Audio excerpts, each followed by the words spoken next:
Welcome to Breaking Vinyl. I'm your host, Des, a.k.a. Johnny Fever. And as always, I'm joined by my two co-hosts. First up, the podcaster coming through in high fidelity, Evil Ed. What's up, Ed?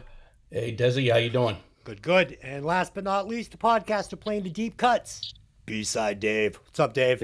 Hey, everybody. How's it going? All right. And we have a very special guest joining the show today, the drummer of Junkyard, Patrick Muzingo. What's up, Patrick? Hey, how you doing? I had no idea we were going to have an original member on the show and a current member at that. And yeah, we're super stoked, man. Thanks for joining us. Right on. Just wow. Just great. Tonight we will be discussing Junkyard's self-titled album, Junkyard. It was the band's debut studio album released in 1989 by Geffen Records and was produced by the great Tom Werman. The album peaked at 105 on the Billboard 200. Not bad, guys. The band's lineup was as follows. On lead vocals, we had David Roach. On guitar, Chris Gates. Also on guitar, Brian Baker. On drums, Patrick Muzingo. And on bass, Clay Anthony. And I also noticed some studio musicians were credited on this album, Patrick, and we will get into them as it is relevant. Gotcha. So we'll start off with some band facts, and I'll get this started. And these are kind of like fact questions since we have you here today. Gotcha. First, Patrick, is it true that pro skateboarder Tony Alva was briefly in the band, and do you still skate? I try to get out as much as I can. It's a little difficult, but yeah, Tony was in the band right before I got in the band. I actually wasn't the original member in Junkyard. There was a guy named Johnny Hell that moved out with David Roach and the original guitar player Max Gottlieb. And they showed up in the town, and Chris Gates and I had talked for years about, he wanted me to get in this thing, and he had moved out to LA. And finally, when he got it together, he had got together with David Roach, Johnny Hell, and Max Gottlieb. And at that time, Johnny didn't quite work out, so I came in. But long story short, right before they got Clay Anthony in the band, Chris Gates called up Tony Alva, said, I need a bass player for a couple of shows. So he basically played 2 to 3 shows with the band, and then they got Clay Anthony, and then they got me, I think, 1 week later. So next up, I read the Junkyard played at the Perkins Palace in Pasadena, California. Say that 3 times fast. With Guns N' Roses just before you guys signed with Geffen Records. Can you share with the listeners what that was like? That was a trip for us. It was,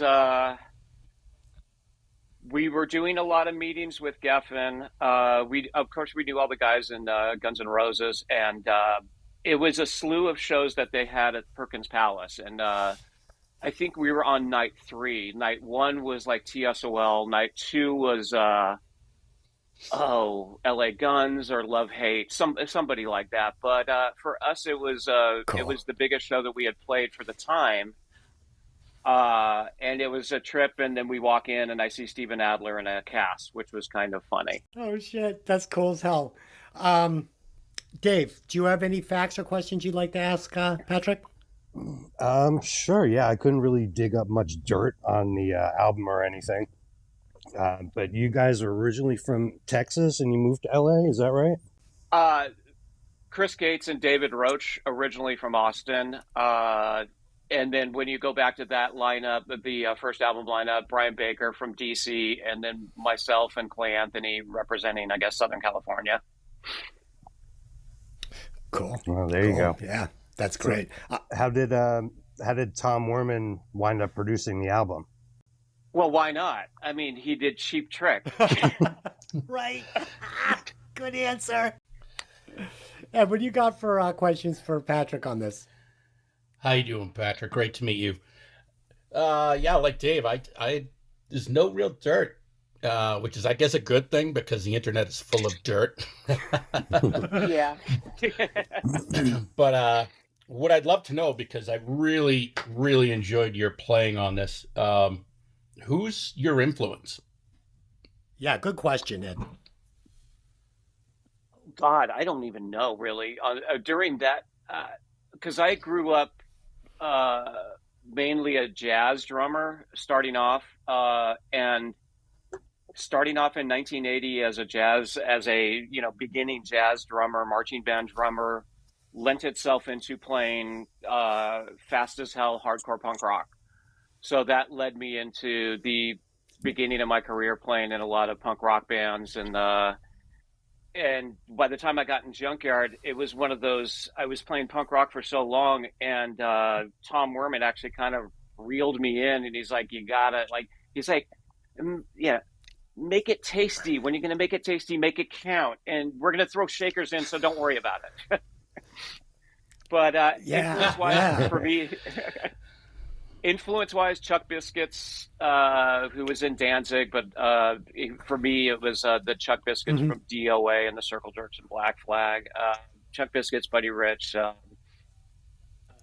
Currently, there's a lot of drummers out there saying, I just got off the boat and witnessed two amazing drummers, one from DAD and Scott Shirilla from, he used to be in Reverend Horton Heat, and he was on the boat with Rose Tattoo. Those two drummers right now are my influences. So cool. So I go week to week. I fucking love Rose Tattoo. So good. Patrick, so I am notoriously rough on drummers on this show and drum sounds. But I mean, if you listen to the Purple Rain episode, no. So I wanted to say right off the bat. Well, that was all electric, so. Yeah, I wanted to say right off the bat that your snare drum sound is it's epic.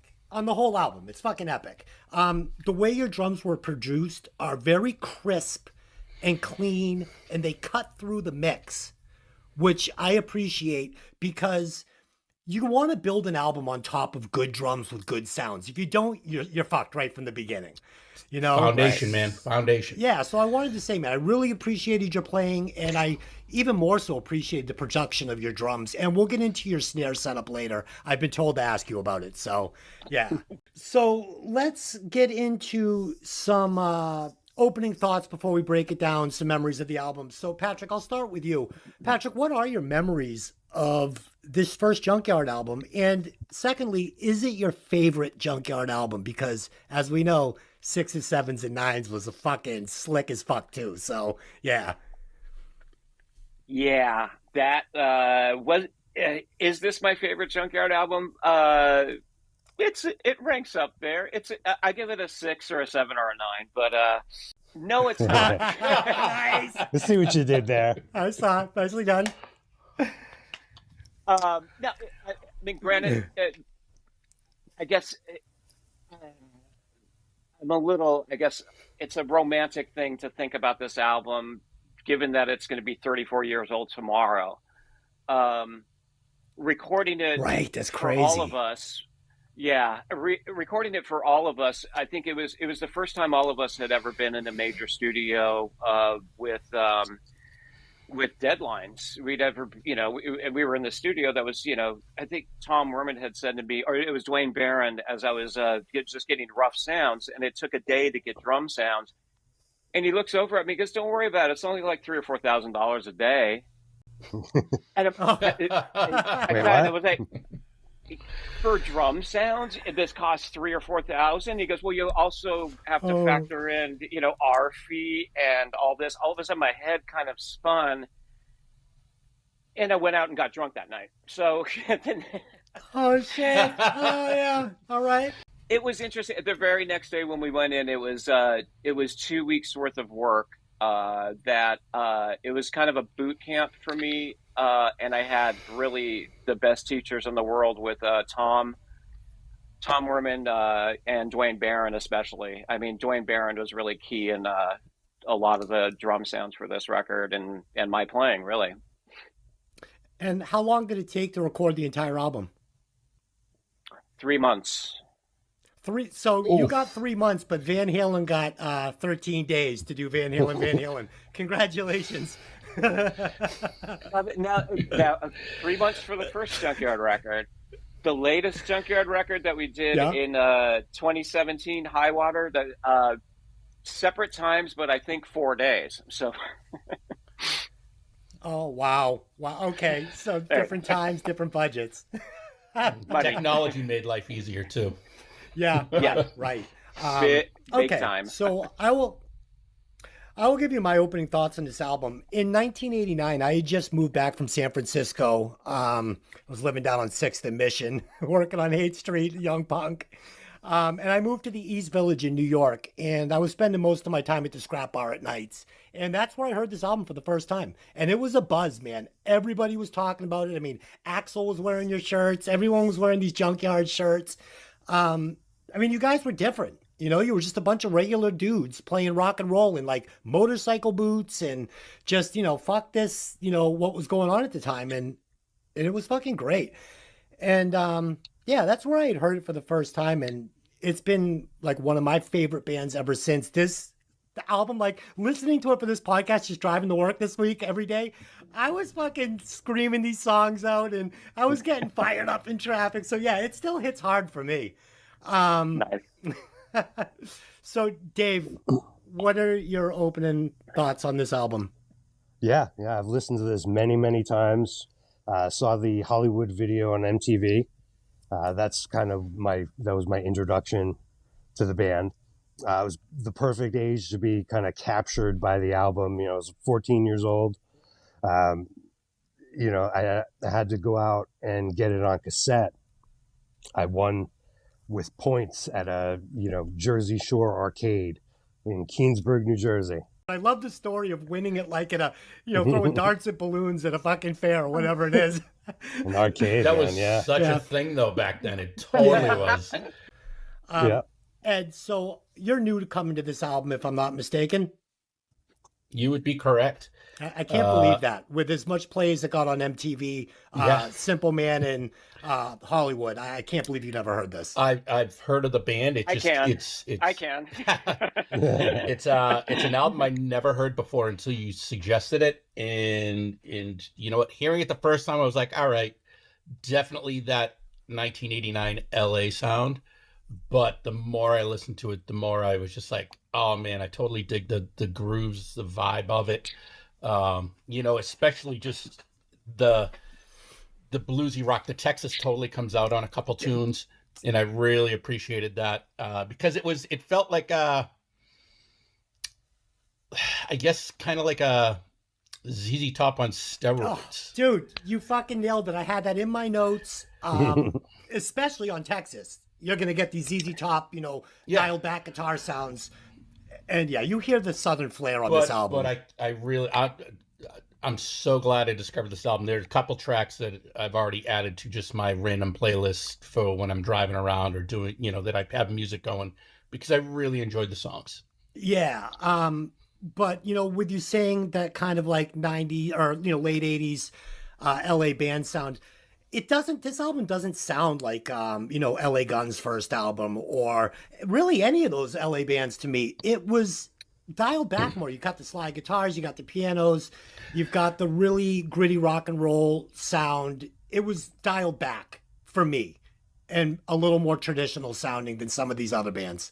So it was all right. Definitely. It was one of those albums that was, you really have to listen to it because it was layered properly. I mean, the way that Tom and Dwayne layered it, with the keyboards and there's actually even horns on one of the songs. It's like, it's so subtle. Yes, I heard that. Yeah. And it's one of those albums where everybody says the same things. If it would have came out a year earlier, we would have been bigger.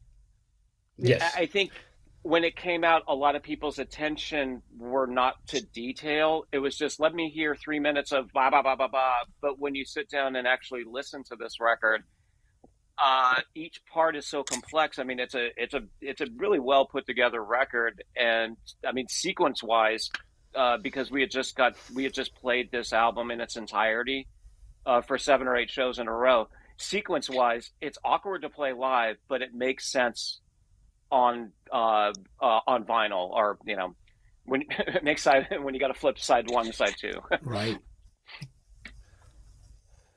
Patrick, you hit on something here. Timing is everything, and I believe the Junkyard would have been much bigger had you guys come out even like right before Guns N' Roses, because you did that thing where you broke the mold at the time.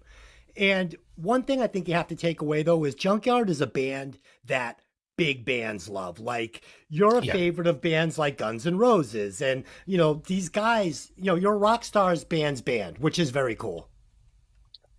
It's Cheap Trick has that. It's everybody loves Cheap Trick, so it's like Yes. Jesus loves Cheap Trick. Whatever. The devil loves Cheap everybody. And for us to for you to say that that means a lot, because that's for us. I'd rather be that than like some band like like we struck it. We did the gold and flavor of the platinum week. and then went it was away. hot for a minute. Right. Longevity for us, and the Absolutely. fact that most of us are still here, but unfortunately we had one that passed. So absolutely, very rare to find an album that doesn't have a song on it that I skip forward, and this is one of those albums that does not. All right, so let's actually get into the album. And Pat, I'm going to throw each song at you first. If you want to just give us your thoughts on the song and maybe fact on who wrote it, whatever, maybe a little recording story, whatever. If there was a video connected to it, which there are 2 on this, maybe you could give us a little thought on that. So all right, the first song on the album is Blues. And Pat, what do you think? it's fairly simple and self-explanatory. Let's see if I can get it on the mic. That's it. As he's drinking his second or third beer today. 2. Second beer. Okay.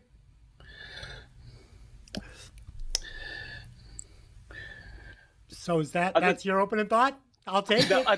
I'll take it. I can take it from there.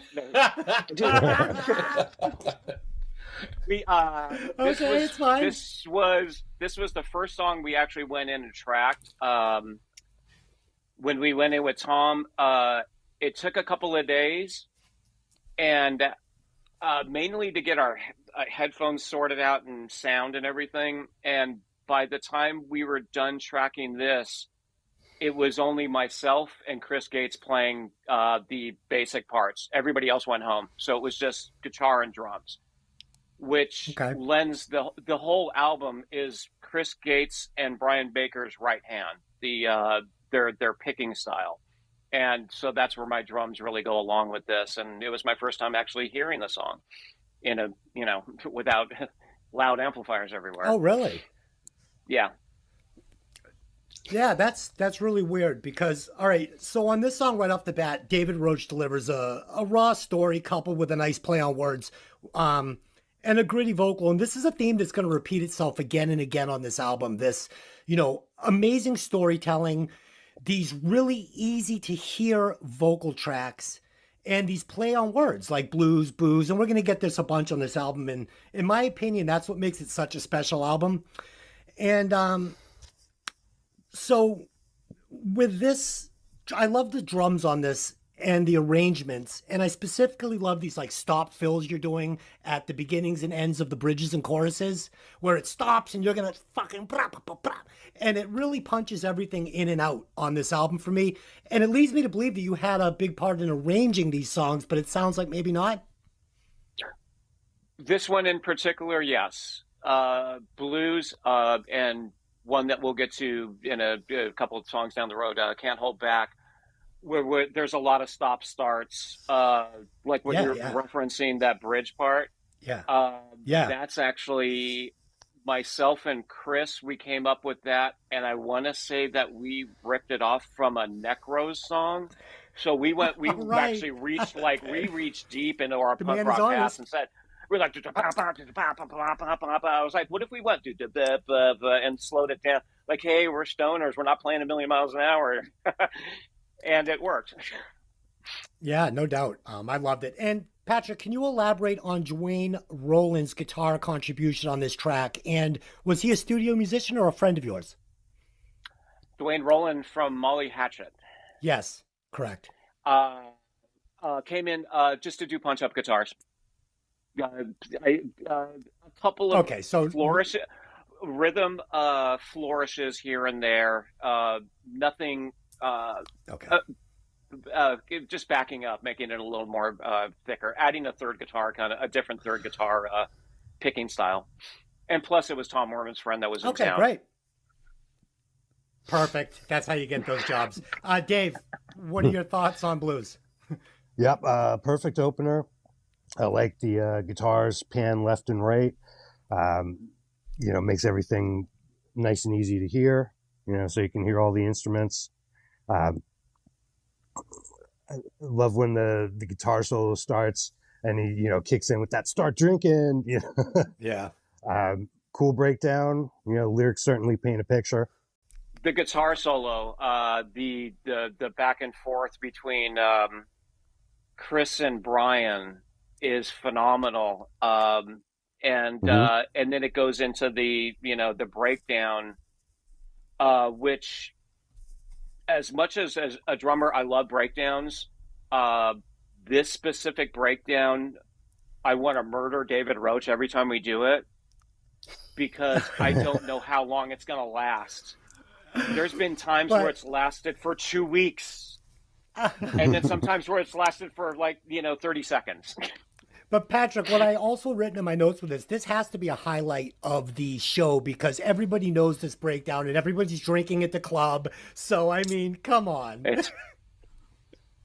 It's bum rushing the stage and everybody getting around David during the breakdown. Really, yeah. We had a funny story. We were doing a private party, and we did that song, and a guy from the private party got up to do the breakdown with David, and David just handed him the microphone, just walked away or whatever. And we almost had a breakdown because the guy looked like he was going to have an epileptic seizure during the breakdown. But he completed it, and we finished the song. Oh, God. That would have stressed me out so bad.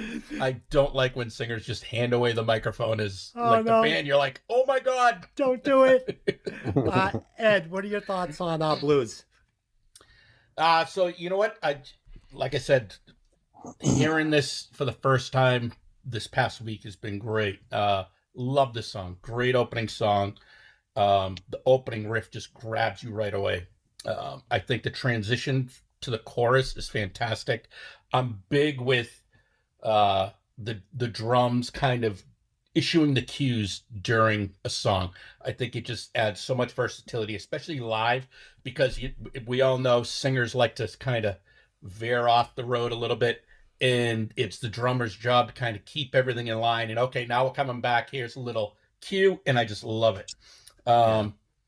I'm not a fan of talking during songs, but I'm a fan of music breakdowns.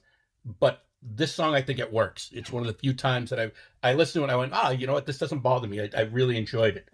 But the drums and bass are just rock solid. I think they they do their job perfectly. And that's what I love. I think, drums and bass, let's do our job. Let's keep everything moving, driving the boat. I couldn't agree more, Ed. With the bass, Patrick, I have a question though. So the bass sound was really thick and great, and he was locked in with you on the album for sure. You guys were holding it down. But was he hand-tied a little on this? Did you guys ask him to just play very solid and not get busy? Like I noticed he doesn't get up above the 12th fret a lot. He doesn't throw a lot of runs, kind of like It's So Easy. Like it kind of feels like he just was kind of locked into the pocket. Clay Anthony,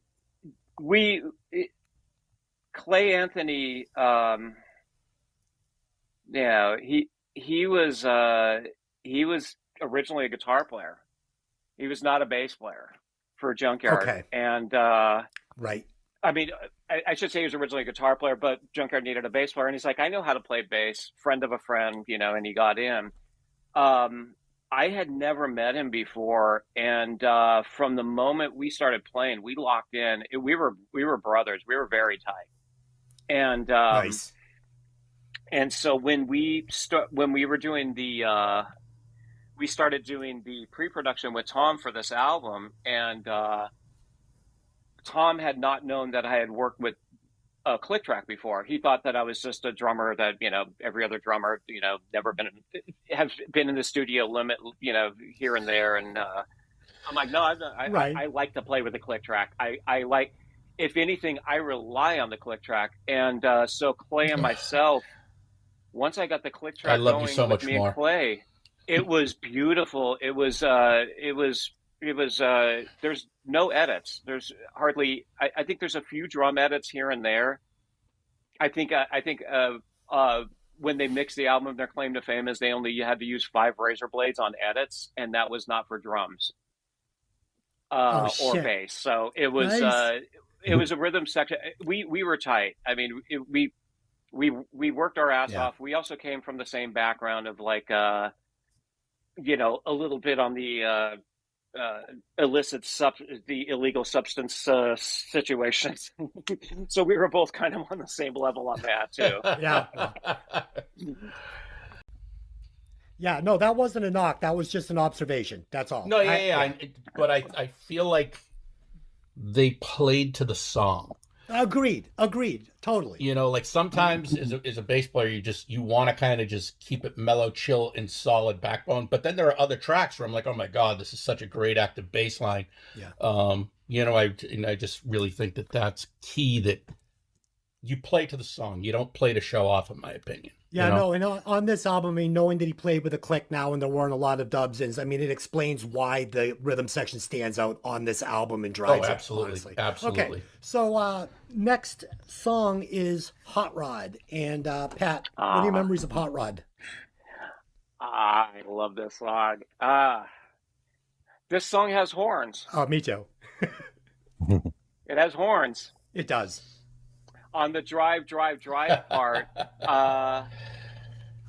John, when they were mixing it, we had John Purdell and Dwayne Barron and Tom Werman mixed this album.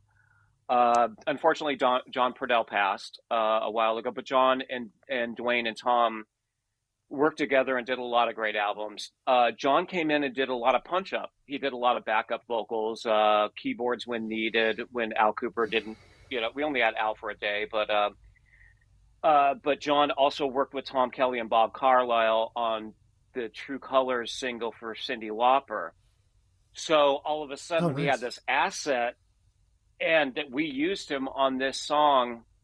And this was one of the first or second songs I think that we mixed, and the A&R guy came in, like the bigwigs from Geffen came in, and we didn't have a manager at the time. We were self-managed at the time, and everybody and our lawyer came in, and they were like, "This is the single. This is the single. You guys driving around in a car, that's it, hands down."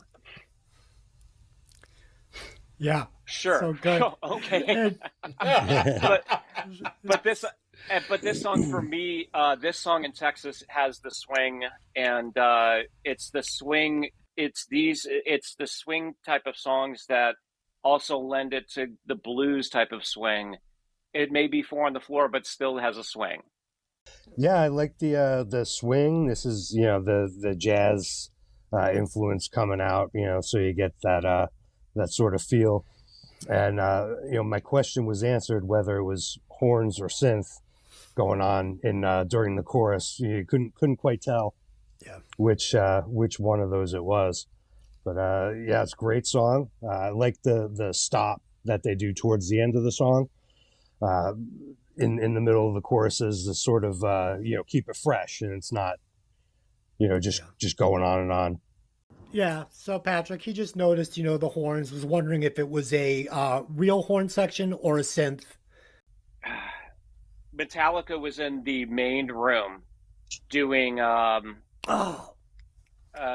Black Album, and we were mixing, and all we had in there was a table that was for these guys, beers and lunch, and then a tiny table for a keyboard that John Purdell had just bought that did sampling. And they were really adamant about using it, and it was the right Casio at the right time, I guess. I don't know. Oh God, I Nice. love it. I love it. Ed? Yeah, so I enjoyed the song. Strong ZZ Top 5. The Texas just comes out Oh in yeah. this, man. It is huge. And I love the big vocals in the chorus. I am a vocal harmony nut. If there were big harmonies, I get a Woody. I mean, it's porn for me. But I'm also a pop guy, and I think this is a very poppy song. So, I thought it's got a great rhythm. I was pleasantly surprised. First two out of the gate, first listen through, I was like, all right, I'm totally digging this. Right. Nice. All right, so let me give you my thoughts on Hot Rod. I appreciated the production on David's vocals on this one. I can literally make out every single word. And you can really notice the addition of the backing vocals by Bob Carlisle on the chorus. It adds that extra buttery vocal harmony that makes this song pop. Yeah, and was Bob a friend or the studio musician, Patrick? Tom Kelly and Bob Carlisle, Yeah, friends of Tom's. both. I don't know. I don't know if Tom. I think it was. I think it was another decision on mixing. When we were Okay. mixing, they were like, "Let's bring these guys in." We had no Right. idea who they were, and when they walked in, it was like, I mean, it was a game changer, big game changer. I mean, Right. it really, really. I mean, every background vocal that you hear on that is Tom Kelly, Bob Carlisle, and sometimes John Purdell. So, Patrick, was David Roach happy with the background vocals that were added, or did he not want somebody stepping on his vocals in the chorus? He was very happy. He didn't have to. Okay, and he should have been. It was more drinking time for him. Yeah, and honestly, Less it really, yeah, and it enhanced that chorus. I mean, that chorus is drippy buttery good. So, Yes, totally. Yeah. All right. So next song on the album is Simple Man. I'm gonna tip my hat. This is my favorite song on the album. I mean, I think it's everybody's favorite. I think I got choked up a little bit driving to work listening to it the other day. Pat, what are your memories of this one, and who wrote this song? Oh, this one. This one was. Oh my gosh. After I got in the band, this kind of came together over time during rehearsals. Basically, we needed a slow song, and all of us, of course, being Skinner fans and ZZ Top fans, let's write something, along those lines. But mainly, it was like, let's write something slow so we can catch a breath. And at that time, everybody had power ballads, and we're like, well, fuck the power ballads. Let's do our own version of a ballad, which was really at the end of the day a 4-minute 20-second break for all of us, so we can towel off and relax. But it was it's one of those songs that really it came together. It took a while to come together. The first couple of passes on it before we got in the studio with Tom, it was kind of rough, different birth. But, it really came out great, and it to this day. I mean, we've, I don't know if I think we've done it justice to this day. But that recording that Tom did was great, especially with the guitars with Earl Slick on it. Yeah, Pat, if you had told me that this was written by Desmond Child, I would have believed it. This feels like a outside sourced song. I mean, it's that well written. It's amazing. Totally. Ed, your thoughts on Simple Man? Oh, and also the tip of the hat. This obviously you guys were tipping your hat to Leonard Skinner, correct? Absolutely. On top of it, I mean, this is Chris Gates and David Roach at their finest. It's those two guys. Yeah. It's those two guys together. As much as they used to butt heads, they're two great songwriters. Yeah, Ed, go ahead. Simple Man. Yeah, so this is a great vibe of this song. Oh, it's just the lyrics and melody are really well done. The song is written. It's like, I can't say enough good things about the songwriting in this song, and the guitar solos fit very well. Not overplayed, not underplayed. I just thought they were really well done. Definite emotion in the song, which is real nice. And the backing vocals are full, and they deserve a shout out because they're real subtle, the ooze and everything else that's in the background. I really enjoyed it. And I thought it just added a nice sweetness to it. Yeah, I couldn't agree more, man. Fucking A. The lyrics and the vocal delivery on this song are literally as good as it gets in rock and roll for me. I mean, yeah, I've heard tons of them that I love, but this one, I mean, what else are you going to do better? Nothing. That's it. It's, as Nigel said, it's 11. You're not going any higher. I love the addition of the slide guitar on this. And this slide guitar alone, right, is what separates this from other power ballads and ballads of the time. This is what makes this not Every Rose Has Its Thorn. This is what makes this stand alone. And this is why Axl was wearing a Junkyard shirt and not a Poison shirt. Not that there's anything wrong with Poison, okay? Not that. Earl Slick is credited with playing the slide track. Yeah, I really like it. I mean, I'm a slide player. I appreciate it. I throw it in all my music. So yeah, it's all good. And finally, what are your memories of this video? Because one, you're a puppy in this video with your leather gloves, and yeah, man, it's fucking great. I mean, I remember seeing this for the first time, and yeah, no, come on, man, this is a fucking great video. It was oh God, it was so weird because for us, and we'll talk about it when Hollywood comes up. I think it's a couple of songs away, but this being the second video and the second single from the album, and Hollywood doing as well as it did out of the gate, Geffen decided to up the video budget. So at that point, we're going to have models and we're going to have people come in and we're going to have a trailer. And we walk in, we're like, what the hell? I mean, it was a nice sound stage. It was at the Spawn Ranch where the Manson family used to live. And so we walk in and there's a tent set up for catering and the extras, and it's 1,000 degrees out there, and we have a trailer. And I'm like, the first thing that comes to my mind is like, well, fuck, I want to go hang with the punters because chances are they've got beer because we don't. And I went right over there, and little did I know that the girl from Melrose Place was in the video. That just became a headache, and the whole thing was just so contrived. It was a video that, all of a sudden, it was not the greatest video that complemented a good song, unfortunately. But it did what it did. But silly things back then. I think that this song definitely lent itself to a concept. Yeah, this song definitely lent itself to a concept video. But I disagree with your outfits. I thought for the time, like, not the guitar player. I get him confused. Not the guitar player with the long blonde hair, but the other guy. What was the other guitar player's name? Not the guy with the long blonde hair, but the other guy. Okay, Brian. Chris Gates. So Chris Gates. Oh, no, Chris Gates. Yeah. Okay. Yeah. Yeah. So at the time, we were getting a lot of this, lipstick and, ultra thin, sexy rock stars. And I remember seeing this video and just thinking, man, this guy looks tough. Like it gives this band like cred that these other bands don't have because you guys were being yourselves. And it really came across. He's wearing these motorcycle boots and he's just got this fuck you attitude and he's playing these fucking great licks. So yeah, it was good. I think you're right. I think on top of it, it was a video. I mean, you got this ballad, you got this, this emotional ballad, and you got these models, a girl from Melrose Place, this and that.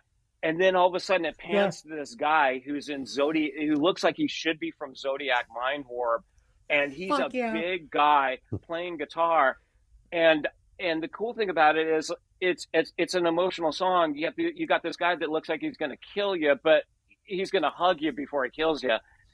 And I think that actually was kind of inspirational to a lot of people because it was like, well, fuck, if that guy can do it, if those, bunch of punk rockers can get to this level playing this kind of like power ballad for MTV, then we can do it.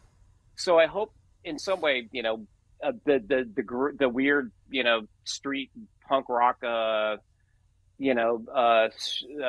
history that we all started off from. Hopefully it encourage more people to go out and do it. I don't know back then, but I feel like that video broke boundaries with the way a band could look at the time. Dave, what were your memories of Simple Man? Yeah. When I hear this title, I think of this song, not the Skynyrd song. Right. That's that's how highly I think of it. The production is kind of slick, but without taking the street out of the music, which I think is awesome. Have your little piano lick sprinkled in there was cool. As a young guitar player, I was about a year or two in at that point. I attempted to learn all the songs on this album, and it was accessible without being, too flashy. So I also appreciated that. Next song is Shot in the Dark. So Pat, what about this song? It sounds a little different than some of the other songs on the album, I think. It's let's see. When I got in the band, I think this was already written by the time I got in the band. And like I say, when I got in the band to replace Johnny Hell, they were around for about 3 months. They were doing a lot of covers and playing at this club called the Soundcheck. Actually, living behind the Soundcheck bar, but in a car. Classic. But Classic. so this was I think this was one of the first ones I got from a live tape, and I had to learn. And the first thing that when I heard it had started off with a different rhythm, and I came in and I'm like, why don't we do this start off like breakdown style? Let's start off with a breakdown, and then with the verses, do it as a breakdown, and then have the big chorus. And little did I know that I was kind of like digging my own grave, because as time went on and I got older, my right hand got a little stiffer, and every time this fucking song comes up, I want to punch everybody. Oh shit. Oh god. Because it gets faster and faster and faster, and it's a race to the end. Yeah, no doubt. So Shot in the Dark, for me, this is an outlier on the album from a couple of different standpoints. One, it sounds a little different than the rest of the songs on the album. The chorus definitely sounds familiar for the album, but I found the lyrics in the verse to be very hard to make out. It's one of the only stories on the album that I can't make out because I can't really understand what Dave is saying, which is strange because it's the rest of the album is so legible. But the chorus is a banger. The guitar solos are smoking, but again, the sound on these guitars are a little different because they're so heavily saturated with the flange.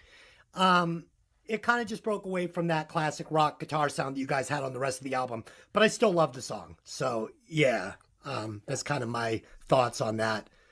Dave, this may have been, and it's funny that you bring up, because actually the guitars are a little different sonically. Yeah. This may have been from a session that we did that only a few things were salvageable. We recorded at we were in a studio just to do guitars for a couple of weeks. And after a couple of weeks of having nothing but problems, not only with the soundboard, but the vending machine, because at that time I was not recording and the vending machine wasn't working. But on the second week I got it to work, and then I started making money from the vending machine because all it spat out was more coins. So for me, I think a lot of those guitars were done during that time because I made a ton of dough and I did a lot of sports gambling with Tom Merman during that time. So Shot in the Dark. Nice, awesome. Nice. That's why I do this show. That's a 7. Yeah, yeah. So I thought something sounded a little different on this one. All right, so Dave, you go ahead and take this one. What did you think of the song? Yeah, I thought it was a cool drum intro, and the sound effect at the beginning, I was kind of wondering what that was, if it was just the guitars with the effects or if that was something else going on, but it was a great track. Ed, what do you think on this track? Yeah, I agree with Dave. The drums in the opening they set the tone. They really drive the song. It hooked me right there. But I do like that. If you listen to the song as individual parts, I like that the music is simple, and what I mean by simple is it's kind of just straightforward. It's almost flat, and it allows all the accent pieces because it's full of all these little bits and tidbits and just wonderful little parts that are able to flourish because it's kind of a straightforward backtrack, and it really made me enjoy it because it was different from everything I've heard so far on the album, and it was really good. It's also my favorite guitar solo on the album. It's my favorite guitar solo on the album too. And Ed, I love that you said that because when we did Velvet Revolver, we had knocked that album for the guitars being a wall of sound that nothing else could get through. So Yes. even though they addressed it nicely, you really had trouble sitting back and enjoying like all the extra things they put on it. Even Slash's accent licks that you just couldn't hear like you could hear on Appetite. So I appreciated that about this album, that it was scaled back enough that you could hear the layers that Warman Yes. had added to the album. Very good. It was really warm. It was really nice. Yeah, I enjoyed it. All right, Nice. so this is a great song. The next one is Hollywood. So Patrick, tell us about Hollywood. Let's see. What's there not to say about Hollywood? 3 minutes 30 seconds. Okay, next song. Yeah, fucking bang, right? It's a hit. Done. Over. Yeah. It was that was written when I had gotten the band, and we were experimenting with a bunch of stuff, and it was again the stop start kind of thing, and I think I want to say Chris had he brought in this riff, and he referenced Cheech and Chong. And I was like, what the fuck are you talking about? He's like, well, it's got the stop start, but it's got the hit in the middle. And I'm like, just play. And he's like, and he kept playing. I'm like, well, stop there, and then I'll do the snare hit. So I guess we have to, thank Cheech and Chong for the inspiration for this. I don't know. Thanks, Cheech. And we wrote this. I remember specifically the rehearsal studio that we wrote this song at, which was an airplane hangar in Silver Lake. That right now is probably the property is worth probably about $16 million. Yeah, and it was at a place where Chris Gates used to belongs to a club called the Loyal Order of the Water Buffaloes, and that's where they used to meet, in this big warehouse, this big airplane hangar. And it was us that used to rehearse there, the Red Hot Chili Peppers, Trulia Disgracious, a lot of East Hollywood bands used to rehearse there, and everybody just had their shit stashed in corners. And that was basically, I remember we wrote that on a big stage in front of like 14 cars that had just with engines torn out. It was the best possible scenario for the band, and that's how that song came together. And lyrically, it's a true story. It was written. David wrote about when he moved into L.A. and moved into a house with Chris, and it was all true. That's so cool, man. So just a quick question, Patrick. Who wrote the lion's share of the lyrics on this album?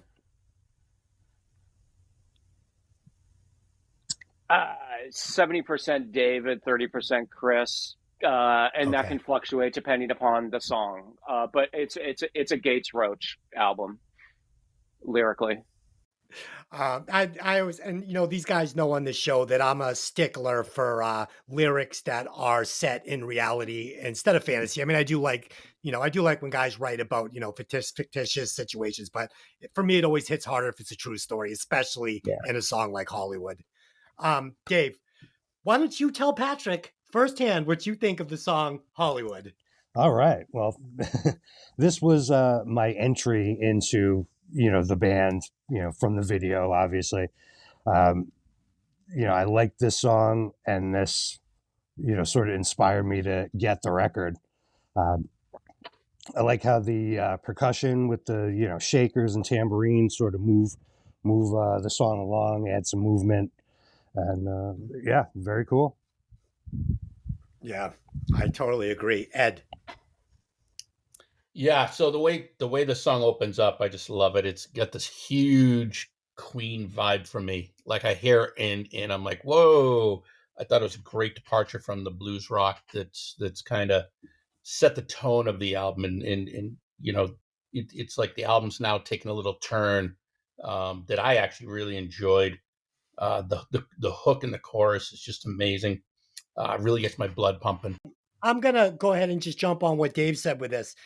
The shakers and the tambourine, the shaker egg and the tambourine in the chorus, it's such a simple thing to add to a song, but it just adds so much. Like immediately I'm just like, oh, fuck. And again, this album's built on the drums, let's be honest. The shakers, and it's funny too when you reference the shakers and everything. I mean, that's all Tom Werman. I mean, those same shakers is the shakers that you hear on Girls, Girls, Girls, the shakers that you hear on the stuff that he did on the Jason and the Scorchers album that Tom did. That's Tom's time to shine. He's like, can I get that? He's like sitting there with his eggs and his little maracas and stuff. And he's like, is it time for me yet? Is it time for me yet? It's like, no, Tom, go sit down. You be the producer, and then you can come in and do the. But I tell you something, it was the first time I had ever been exposed to a percussionist as detailed as Tom. I mean, the egg, I didn't realize there was a certain way to hold the egg to get the Tommy Lee hi-hat clicks, or there was a certain way to hold it where the bass drum opens up. And I'm like, what the hell are you talking about? And as it was really, Tom is as much as the drums are great on this album. I mean, really, it's the shakers that kind of is the icing on the cake that kind of holds it all together. Now go back and listen to every other Tom Werman release and listen to those shakers, because that's Tom. It all kind of makes sense. I mean, the guy should really just put out a sample record of egg shaker. So egg shaking to the stars. So our listeners never knew as well as me that Tom Werman is a professional egg shaker. Yeah, and that's good runs information. A bed and breakfast in Boston, so you can get eggs in bed shaken by Tom Werman. Guys, we're going out for eggs at Werman's restaurant, no doubt. Field trip. Since we're all Beantown boys. All right, so the next track on this is Life Sentence. Pat, what are your thoughts on Life Sentence? I love this song. I mean, this was this is a song that's it's in our DNA. Anybody that's ever been in this band, I mean, from the original lineup on both the first and second Geffen releases up until, I mean, I should say all the people that have been in the band, we don't have a history like LA Guns, where it's like we have 14,000 different guitar players and stuff like that. And no disrespect to LA Guns, because Tracy wants a certain type of person, and it's hard to find that kind of person.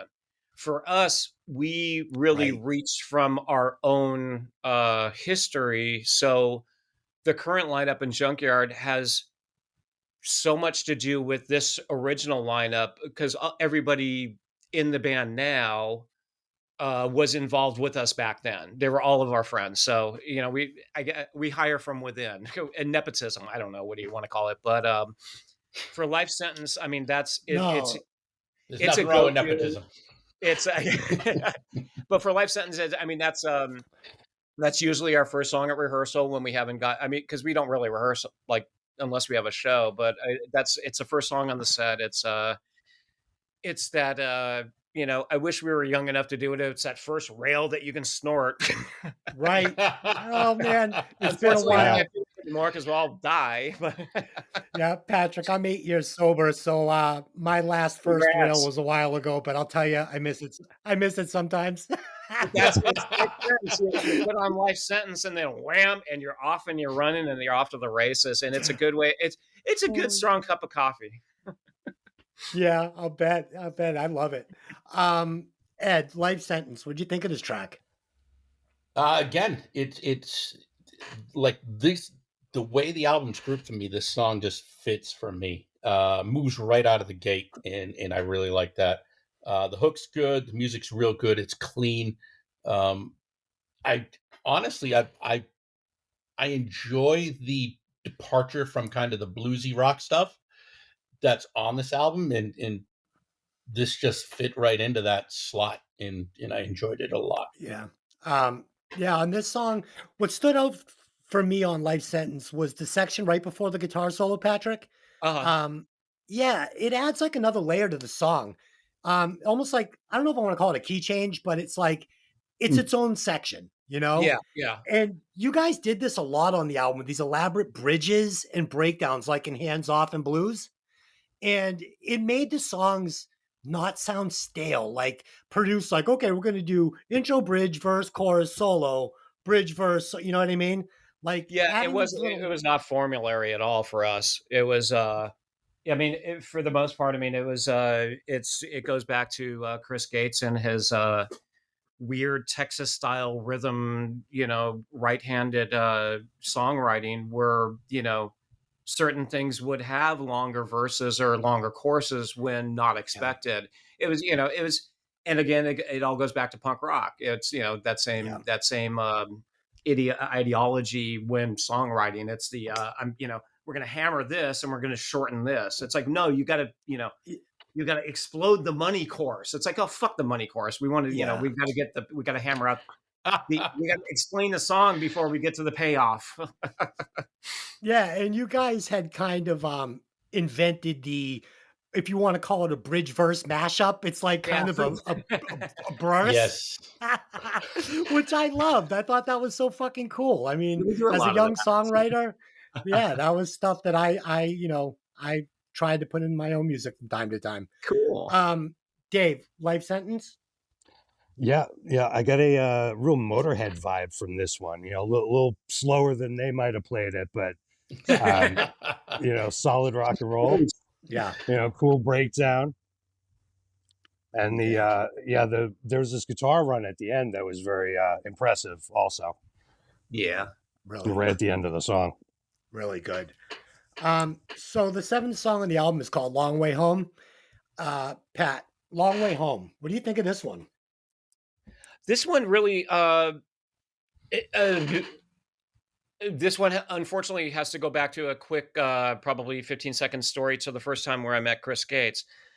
Chris Gates being from Texas, being the bass player from the Big Boys, as well as the guitar player from Poison 13. This had, and I was a big fan of his band Poison 13 before Junkyard had started. This one really had a Poison 13 vibe to me. So when it was brought up, I had just I slid into it like it was a nice pair of pants. It was like, I know this. I know his songwriting. I know Poison 13. I know I know what he's trying to accomplish here, and it's like it's straight ahead to the point. Don't fuck around. Don't simple is better. And Yeah. that's where this song also, it's a great another break song where I can handle playing this song with my right hand and drink a beer with my left hand at the same while I'm playing it. So I love it. I love it. that's the only time I ever So get a chance to actually refresh myself, because this band plays songs. I mean, the Ramones did back to back to back. I understand that, but it's like, we're old, back to back to back. You need a break for a second. Yeah, you got to breathe. Yeah. so Hydrate. this song, on this song, David Roach delivers literally like a haunting vocal. I mean, I referred to one of Perry Farrell's vocals on Nothing Shocking Like This. Like, there's a haunting vocal. I mean, the inflection in his voice, with these lyrics that he's singing, it's one of my favorite performances on the album from David. I really, really loved it. And I love the addition of the slide guitar again from Earl Slick. Yeah. This song just is genuine. It's just a genuine song. And I really like it. I'm not exactly sure what it's written about, but it feels dark, right? It's from a dark place that I think only really David could, he can Elaborate on probably it. do a 3-hour TED talk on this, but it's dark, but yeah, but this is really where kind of and I was there. I got lucky because I was there when Earl got laid down all the slide parts because I had nothing else to do. I was like, well, go to the studio and hang out. Right? But when he came in, this I think he started off with this one, and my God, it's just so the slide guitar part, as well as the B3 on it. I mean, that's all Al Cooper. Even it's Yeah. very padded, it's not prominent, but it's there, subliminally. It's so good. Yeah, the song is dirty. Uh, Dave, what did you think of it? Yeah, I noticed that Hammond organ, kind of sneaking in there. But yeah, the song is dark and moody and extra bluesy. Yeah, fuck yeah. Yeah. Oh yeah. I like to put a lot of Hammond organ in my stuff as well. I mean, if you listen to some of my music, it's influenced a little bit here. Ed, what did you think of the tune? We're doing Long Way Home, right? Yes, we are. This is unfortunately where the album starts to turn for me. Oh Gotcha. Um, Keeping it real though. oh yeah, Evil no, Ed. listen, I'm not a bullshit guy. I love the music. The music and everything is greatness. I think the bass and drums work really well. The guitars are accenting the groove really well. What didn't work for me is I feel like the melody and the lyrics are wrong for this song. I hear you. I don't know. I just felt like they didn't match what the music was making me feel. But again, it's just my opinion. Yeah, so the next tune up is Can't Hold Back. Can't Hold Back. There was a one taker on this album, and I think that was it. Oh shit. Okay. So Dave, what are your thoughts on Can't Hold Back? Yeah, the AC/DC style riff, was given sort of a glam rock treatment there at the beginning with some backward snare and gunshot percussion. But I'm going to blame that on the producer. So So will I. can't hold that against you guys. But we did to get the appearance of some nice cowbell and dueling guitar solos. So Yes. that was pretty sweet. I enjoyed the dueling guitar solos on this one as well. Evil Ed, I feel the evil creeping out of you. You behaved yourself on this, so I'm happy. But go ahead, let's hear your thoughts on Can't Hold Back. Honestly, dude, the opening of the song is great. I love it, especially when the music kicks in. I thought it was just huge. So I have a different opinion on that than Dave because I'm all for let's go big, let's go home. When everyone kicks in, it's just bang and it's there. The chord change in the bridge is really good. I enjoyed that. Again, it's I think the lyrics needed an innuendo or a little bit more innuendos in them. That's kind of what took things away from me in this. Like it was too in your face. It kind of lost the fun of like back then everything was an innuendo and I really enjoyed that part of lyric writing. Right. But Ed, I'm going to counter that because on an album that is so full of plays on words, which this album is built on, everything's a play on words. Everything's an innuendo. I thought it was refreshing just to get it in your face. Just, here it is. Fucking here's the song. Don't think about it. Just listen to it. Valid point. But yeah, I always respect your opinion. So yeah, really good. So here we come with a song that really stands on its own on this album. And I fucking love this song from a music standpoint. I mean, right off the bat, you're going to hear the song Texas. And these guitars are going to make your fucking ears perk right up. Pat, what did you think of Texas?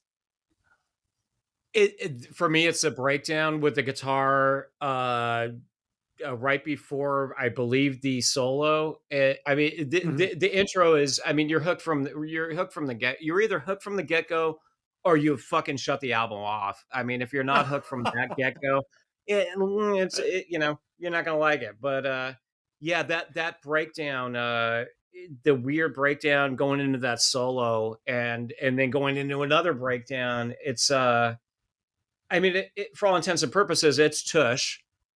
I mean, we're not gonna lie here. Very similar, Yeah. yes. Yep. But it's God, that song, when we recorded it, I think the last time that we played it live, which was the last time we saw each other a couple of months ago, it's one of those songs that we each get a smile on our face. It's so fun to play. I mean, if it's fun for us, so hopefully it's fun for everybody else. It's fun for me. It was in my notes. Ed, what did you think of Texas? Yeah, I really enjoyed this song. This kind of like brought it back for me. For the near the end of the album, right out of the gate, like you said, Pat, it grabs you, it goes. It's totally got the Texas vibe.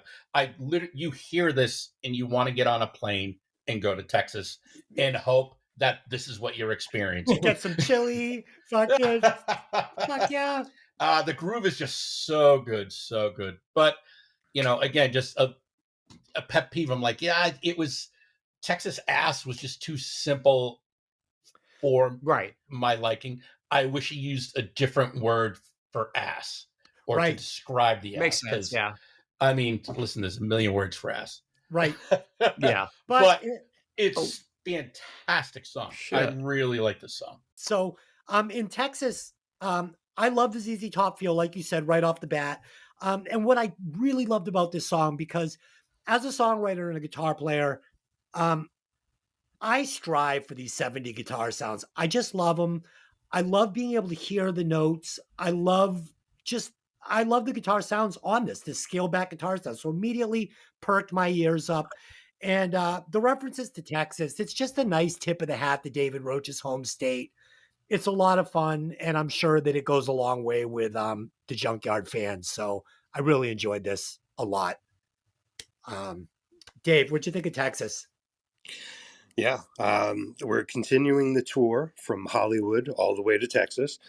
Yes, we are. Little ZZ Top influence, it's got that LaGrange swing, and the ending was cool. How they're doing the repeats. Yeah, I totally agree.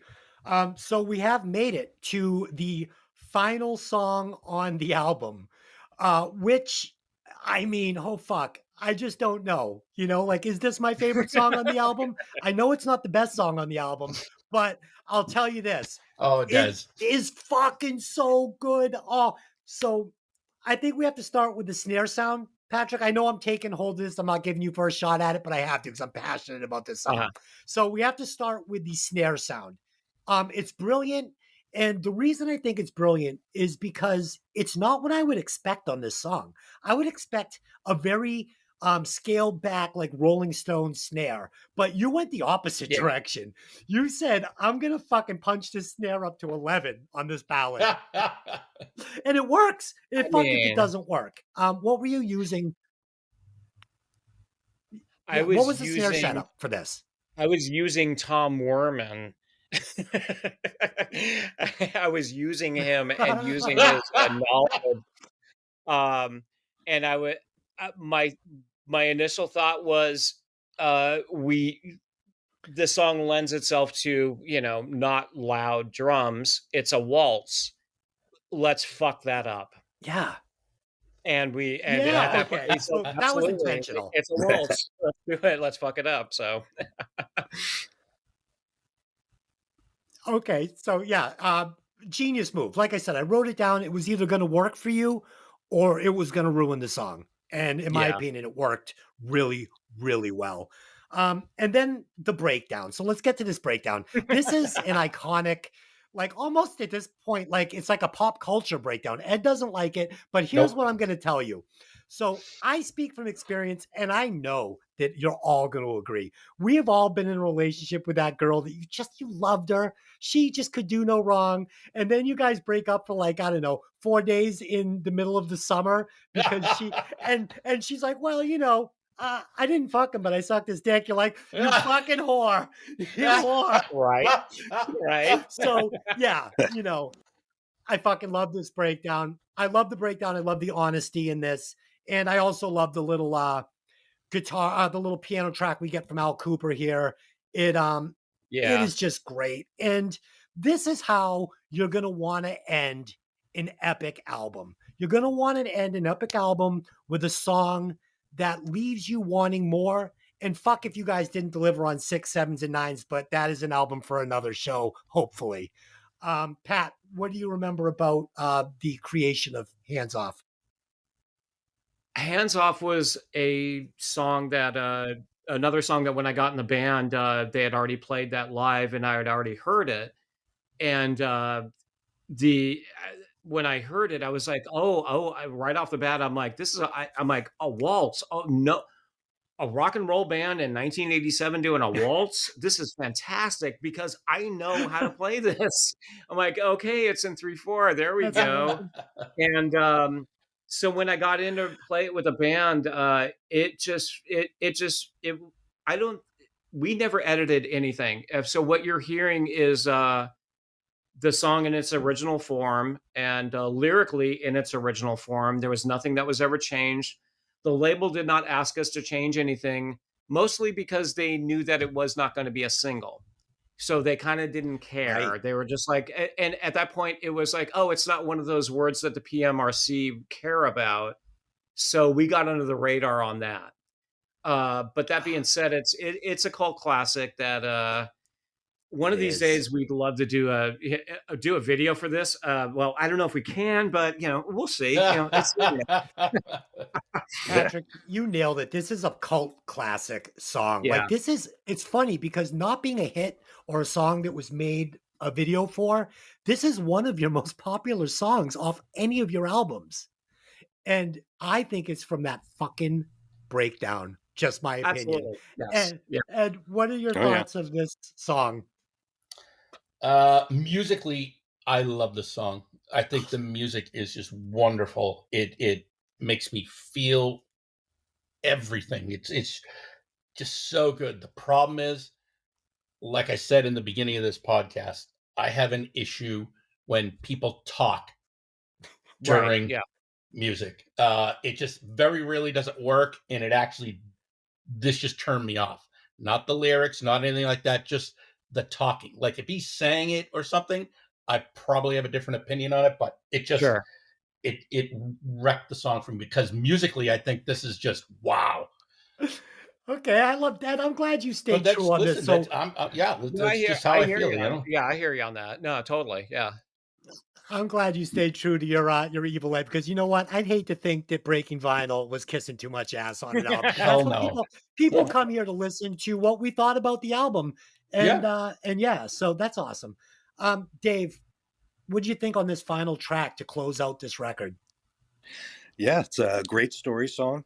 It's something we sort of touched on. Like you don't forget this song. It's very memorable. The bass gets featured nicely in the song, just the way they mixed it or whatever. Yep, but he gets a little spotlight. And strong vocal throughout. Yeah.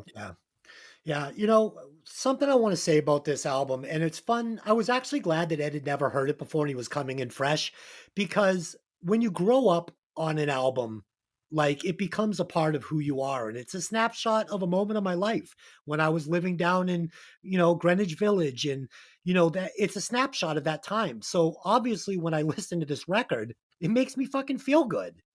And, it's ingrained in me. Like I realized when I listened to it on the way to work that I still knew every single fucking word to this song. And Dave, I'm sure it's kind of the same for you, right?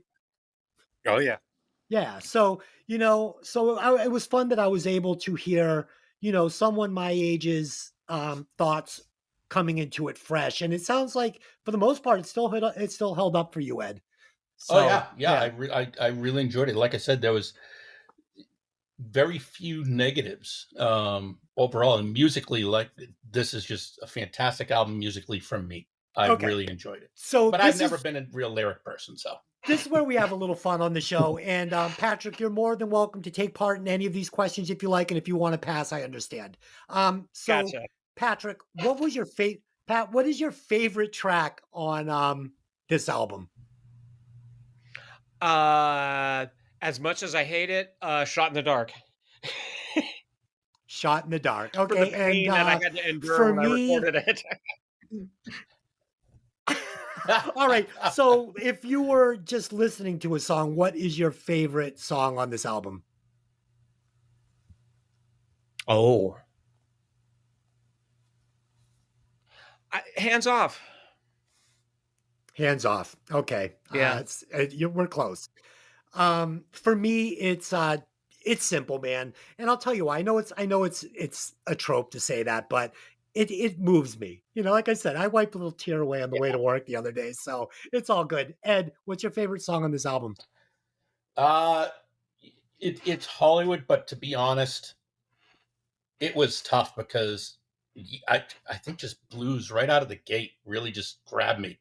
So it was good. a great first song, and I'm like, you know what, I dig it. I totally dig it. Like I couldn't wait to add that song to my playlist. But yeah, Hollywood I think is just, as an overall song, it's my favorite. And Dave, what is your favorite track on this album? I'm going with Blues on that one. Okay, so we got 2 Blues and then a split between me and Pat. And if you had to cut one song off the album, Pat, you can pass or you can cut a song off of Junkyard. What do you think? Can't Hold Back. Can't Hold Back. Because that was one that was Okay. pretty much going to be cut. So, Okay. Oh, was it really? Insider trading. Insider trading. Oh, God. I already know the answer to that. So if I had to cut one song off this album, and it's one of those albums I wouldn't want to cut one off, but the rule on the show is you have to cut a song. So for me, it would probably be Shot in the Dark. And I love this chorus. I love it, but I couldn't understand the story in the verse. And for that reason, it's got to go for me. But I wouldn't cut it. And Ed, what song are you cutting? Hands Off. Hands Off. The talking in that it wrecked the song for me. Step into my office. You're fired. It's a beautiful song. Like I think it's such a beautiful song. And then the talking, I'm just like, wait, what? Oh, okay. It just didn't work for me. Yeah. Dave, what sense. song are you chopping off this album? I'm with Pat on this one. I picked Can't Hold Back. It just wasn't as strong as the other songs. Okay. And so I always love this section of it. This is where we replace one member of the band with somebody else. And this is not saying that the person on the album did a bad job. What this is trying to reimagine the album with somebody else and would it work? Okay. Oh. So the one member I would take off David Roach. And I have 2 people I would replace him with for 2 different albums. If you replaced him with Ronnie Van Zant, you would get a more classic version of Junkyard.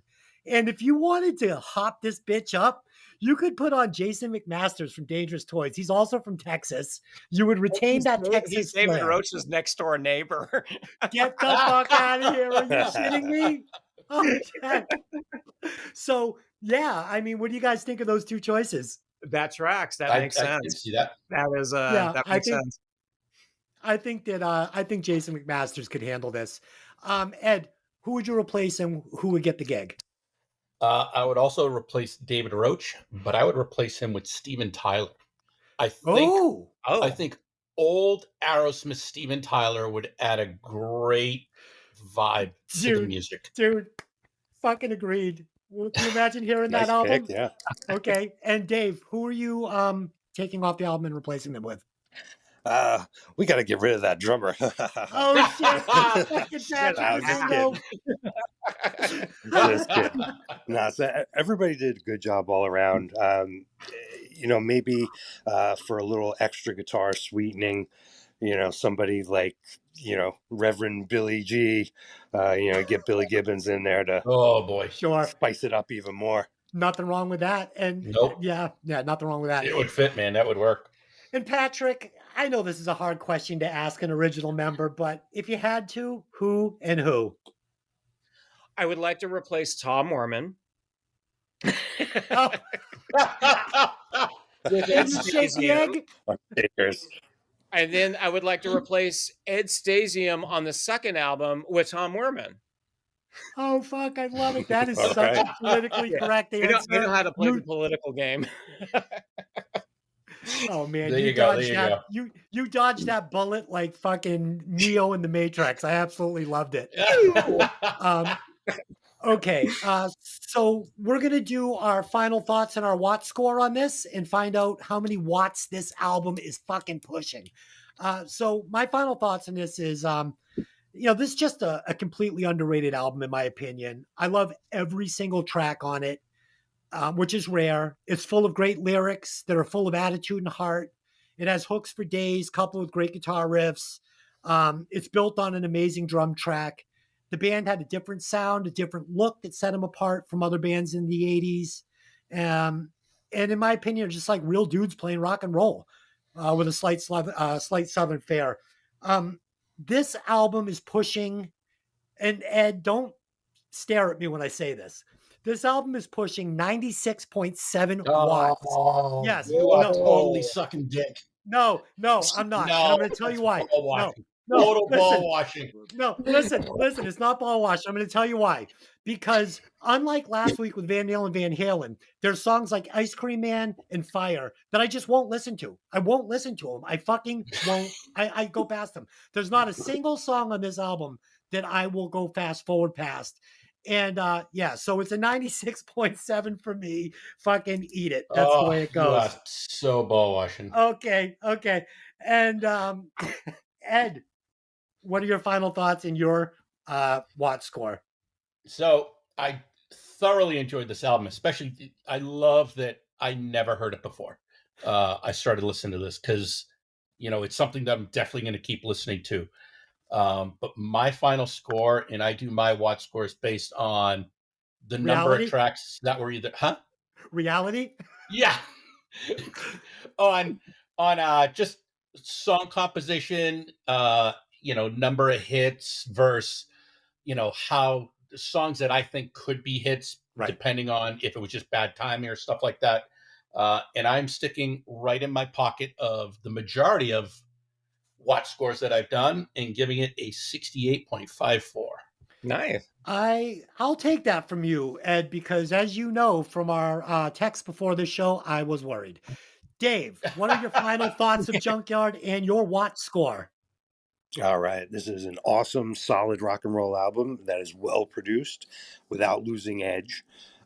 It's not super flashy, but it stays with you. I give it an 82. 82. Straight?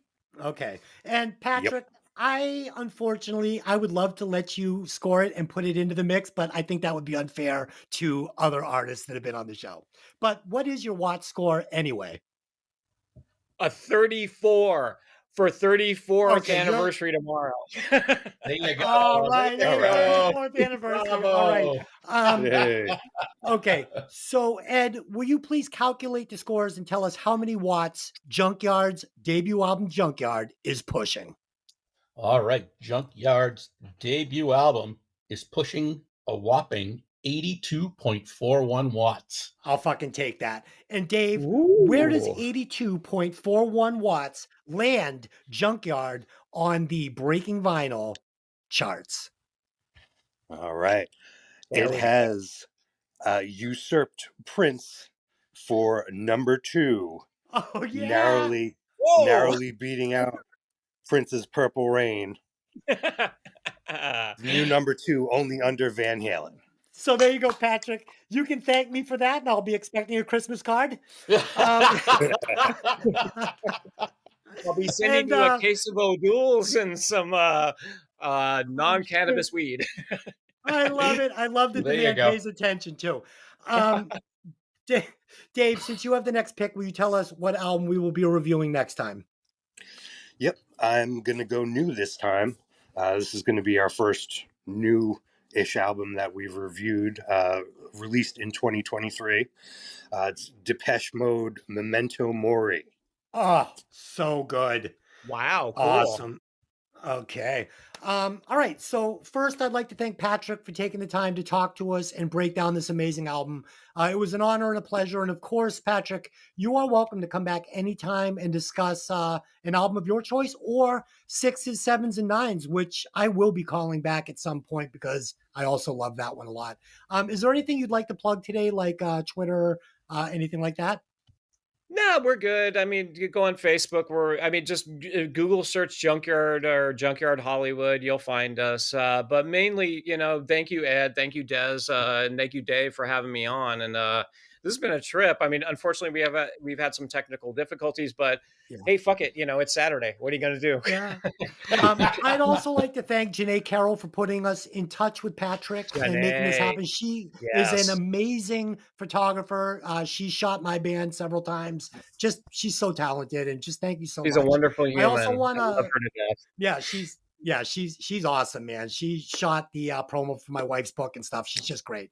Right. Also, I'd like to thank listener Dead Man Dave, who wrote in, "Hey guys, I just finished the Van Halen episode. It was fantastic. Great work. Keep them coming." So Dead Man Dave, keep listening. We appreciate it. Also, Richard Bone Daddy Cambarello and Pink, both who wanted me to say hello to you, Patrick. They're both giant. Yeah, you know these guys, right? Pink, Bonetown guy, Burgers. black hair. Yeah, Bonetown Burgers. Okay, so you know these guys. They both wanted me to say hello to you. And of course, I want to thank my two co-hosts for helping me break this down. Ed, will you please attempt to tell our listeners where they can find the show? It'd be the first time you did it properly. Just come on. It man. will. Well, Do that's it. because I'm actually reading it. So, Okay. So you can find our social medias at Instagram, Breaking Vinyl Podcast, Facebook, Breaking Vinyl Podcast, and Twitter at BVinylPod. But the podcast will be posting links for Spotify, and I believe it's also on Apple Podcasts, correct, Des? Yes. And if you like movies, please check out our sister podcast, Hey, Did You Ever See That Movie? Where I break down movies with my other two co-hosts. And I'd like to say we're now being heard in 13 countries. Hey, so thanks for stopping by. And remember, take those records out of the sleeve and let the music breathe.